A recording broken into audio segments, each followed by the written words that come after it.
Hello दोस्तों, हम आज लेकर आए हैं दो अंकों की संख्या का घन, जिसमें कि एक्स वाई बराबर एक्स की cube oblique 3x² y oblique 3xy² oblique y की क्यूब।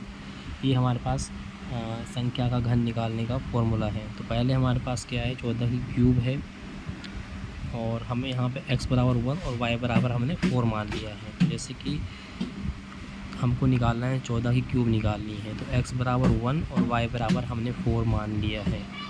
तो सबसे पहले हम इस x की जगह पे 1 पुट करते हैं, 1 की पावर 3 ऑब्लिक, उसके बाद 3 मल्टीप्लाई x का स्क्वायर यानी कि x 1 का स्क्वायर इंटू 4 ऑब्लिक, उसके बाद 3 इंटू x की वैल्यू 1 है इंटू y की जगह 4 का स्क्वायर ऑब्लिक y हमारे पास 4 है, 4 की क्यूब हमको कर देनी है।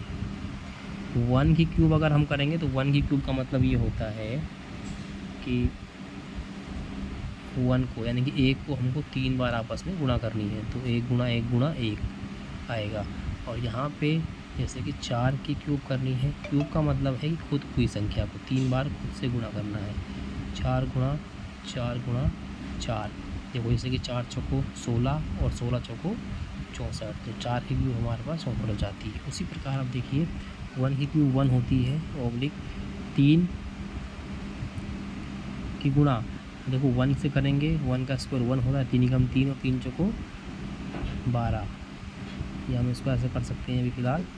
और 3 आगे हमारे पास यहाँ 3 है, 3 कम 3 4 4 का स्क्वायर 16 हो जाएगा, ये हमने लिखा। 4 की क्यूब हमारे पास 64 हो जाएगी। इसी तरह 1 ऑब्लिक 3 चौको 12 ऑब्लिक 16 किया 48 ऑब्लिक 64। अब हमको क्या करना है, जैसे कि हमारे सूत्र में दिया था कि y की क्यूब, इसको हमें क्या करना है, जैसे y क्यूब है इसको हमें y स्क्वायर को देना है, यानी कि इसकी घात यहाँ देनी है। जैसे कि देखिए यहाँ पे 4 को हमें लिख देना है सेम टू सेम, ये जो 4 है इसको हमको यहाँ पे सेम टू सेम लिख देना है।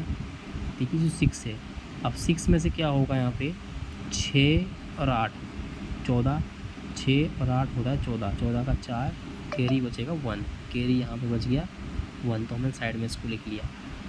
4 और 2 6 और 1 7, ये हमारे पास हो गया। इसके बाद इसमें कोई कैरी नहीं है, 1 और 1 2, तो हमारे पास ये आ गया। तो हमारे पास 14 की क्यूब आ गई है 2744।